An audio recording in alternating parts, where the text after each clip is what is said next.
piece of this deal between the U.S. and Iran.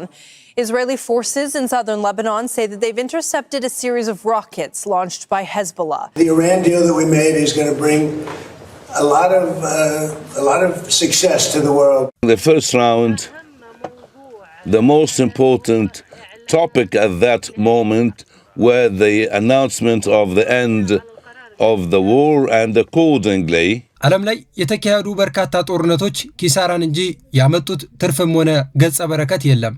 በጦርነት ለውጥ ለማምጣት የተንቀሳቀሱ አካላትም ቢሆን ለውጥ እንደማይመጣ ሲረዱ በመጨረሻ የስምምነት አማራጭን ይቀበላሉ።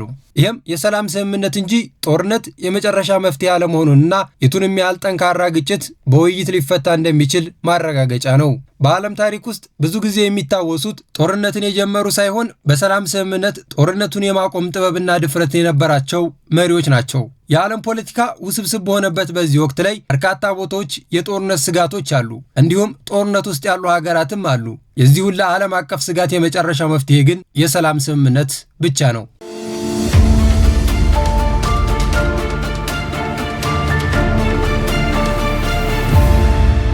አሁን ላይ ዓለምን ለ3 ወራት ያክል በከፍተኛ ስጋት ውስጥ የከተተውና የዓለም የነዳጅ ገበያን ያናጋው የመካከለኛው ምስራቅ ጦርነት በመጨረሻ በዲፕሎማሲ ስምምነት ሊፈታ ይመስላል። ዓለም ላይ የሚከሰቱ ትልልቅ የሚባሉ ግጭቶች፣ አለመረጋጋቶችና ጦርነቶች የሚፈቱት በሰላማዊ መንገድ በሚደረግ ውይይቶችና ድርድሮች መሆኑን የሚያሳይ የሰላም ስምምነት ነው። ዋሽንግተንና ቴህራን በፓኪስታንና በኳታር አደራዳሪነት የደረሱት አዲስ የሰላም ማዕቀፍ ለዓለም ዘላቂ እፎይታን ይዞ መጥቷል። በአሁኑም ወቅት ሁለቱን ሀገራት ከጦርነት አውጥቶ ወደ ሰላም መንገድ የሚወስደው ትልቅ የሰላም ስምምነት ለማድረግ የፊታችን አርብ በጄኔቫ ቀጠሮ መያዛቸውን ሮይተርስ ዘግቧል። የአሜሪካው ፕሬዝዳንት ዶናልድ ጄ ትራምፕ ከኢራን ጋር ከ3 ወራት በላይ የቆየ ጦርነትን ለማስቆም የሚያስችል ስምምነት ላይ መድረሳቸውን ሲገልጹ አሁን ላይ ከእስላማዊ ሪፐብሊክ ጋር ያደረጉት የነበረው ስምምነት አሁኑኑ ተሟልቷል ሲሉ ዶናልድ ትራምፕ በትሩዝ ሶሻል ማህበራዊ ድረገጻቸው ላይ ገልጸዋል። ይህም ዜና በዓለም አቀፍ ደረጃ ትልቅ እፎይታን ፈጥሯል። ትራምፕ ስምምነቱን ተከትሎ የአሜሪካ ባህር ኃይል ዘግቶት የነበረውን የኢራን ወደብ እንዲከፈት ያዘዙ ሲሆን መርከቦችም ያለምንም ክፍያ በወሽመጡ መጓዝ እንደሚጀምሩ ተናግረዋል። በዚህ ስምምነት መሰረት የሆርሙዝ ሰርጥ ሙሉ ለሙሉ ይከፈታል ተብሏል። ይህም አዲስ ምዕራፍ በዓለም አቀፍ ደረጃ የተፈጠረውን የኃይል እጥረት የሚፈታ ጥሩ ስምምነት ነው። አወዛጋቢው ሰውዬ እንዳሉት ከሆነ የዓለም መርከቦች አሁን ሞተራቸውን አንቀሳቅሱ፣ ነዳጅ መፍሰስ ይቀጥላልም ብለዋል። በዚህ ንግግራቸው ትራምፕ በስምምነቱ ደስ እንዳላቸው ያሳብቅባቸዋል። ይህንንም ያሉት በአዲሱ ስምምነት መሰረት የነዳጅ መተላለፊያው የሆነው የሆርሙዝ የባህር ሰርጥ የሚከፈትበት ሐሳብ በስምምነቱ ላይ ስለሰፈረ ነው። ኢራን በበኩሏ በምክትል የውጭ ጉዳይ ሚኒስትሯ ካዘም ጋርባባድ በኩል ሁለቱ ሀገራት ከስምምነት መድረሳቸውን አረጋግጠዋል። አሜሪካና ኢራን በጄኔቫ አርብ ስምምነቱን እንደሚፈረም የገለጹት ሚኒስተሩ በዚህ ስምምነት መሰረት ከአሁን ጀምሮ በሁሉም ግንባሮች የሚደረግ ወታደራዊ ዘመቻ ሊባኖስን ጨምሮ እንደሚቆም ለሀገሪቷ መገናኛ ብዙሃን ተናግረዋል።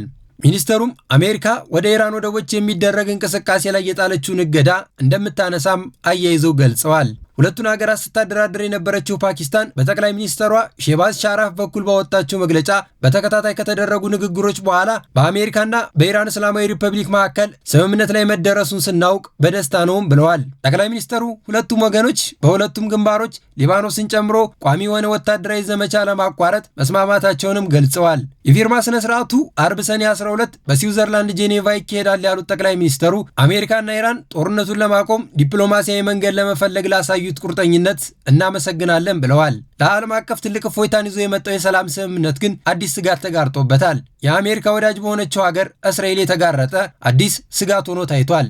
ስጋቱም እስራኤል በአሜሪካና በኢራን መካከል ስምምነት ቢደረስም ጦሯ በደቡባዊ ሊባኖስ በተቆጣጠራቸው አካባቢዎች እንደሚቆይ ማሳወቋ ለስምምነቱ አዲስ ስጋት ሆኗል። የእስራኤል መከላከያ ሚኒስትር እስራኤል ካቲዝ እንደተናገሩት በአሜሪካና ኢራን መካከል የሰላም ስምምነት ቢደረግም የእስራኤል ጦር በደቡብ ሊባኖስ፣ በሶሪያ፣ በጋዛና በተቆጣጠራቸው አካባቢዎች ቆይታው ይቀጥላል ብለዋል። ይህም የእስራኤል ውሳኔ ለስምምነቱ እንቅፋት እንዳይሆን ትልቅ ስጋትን ፈጥሯል። ምክንያቱም ኢራን በአዲሱ ስምምነት ላይ ሊባኖስ እንደምትካተት የገለጸች ሲሆን ይህም የእስራኤል አካሄድ ትልቅ ስጋትን ይፈጥራል። በአሁኑ ወቅትም የእስራኤልና የሊባኖስ ግጭት ስላልቆመ ስምምነቱን ሊያደናቅፍ የሚችል እክል እንዳይሆን ተሰግቷል። የመከላከያ ሚኒስትሩ ካቲስ ግን የእስራኤሉ ጠቅላይ ሚኒስትር ቤንያሚን ኔታንያሁ ይህንን አቋማቸውን ለአሜሪካው ፕሬዝዳንት ዶናልድ ጄ ትራምፕ እና ለሌሎች ከፍተኛ የአሜሪካ ባለስልጣናት በግልጽ ማሳወቃቸውን ገልጸዋል። ታዲያ የጄኔቫው ስምምነት ግን የሊባኖስ ግንባርን ጨምሮ በሁሉም አቅጣጫ ጦርነት እንዲቆም፣ የሆርሙዝ የባህር ወሽመጥ እንዲከፈትና በኢራን ላይ የተጣለ የአሜሪካ የባህር ኃይል እገዳ እንዲነሳ የሚል ነጥቦችን የያዘ በመሆኑ የእስራኤል እርምጃ ከባድ እክል ነው። አርብ ይደረጋል የተባለው ስምምነት የዓለማችን የነዳጅ ገበያን ያናጋውን የሆርሙዝ ሰርጥ ለንግድ መርከቦች ክፍት ማድረጉ ቀዳሚ ግቡ ሲሆን ኢራን በውሃው መስመር ላይ የነበራትን ቁጥጥር በማላላት ደህንነቱ የተጠበቀ የባህር ላይ የንግድ ፍሰት እንዲኖር እንደምታደርግ ተገምቷል። የሰላም ስምምነቱ ጥያቄ ያለበት መሆኑን የአሜሪካ ፖለቲከኞች ማንሳት ጀምረዋል። ሪፐብሊካኑ ሴናተር ግራሃም እና የቀድሞው የትራምፕ ምክትል ፕሬዝዳንት ማይክ ፔንስ ተጠቃሾቹ ናቸው።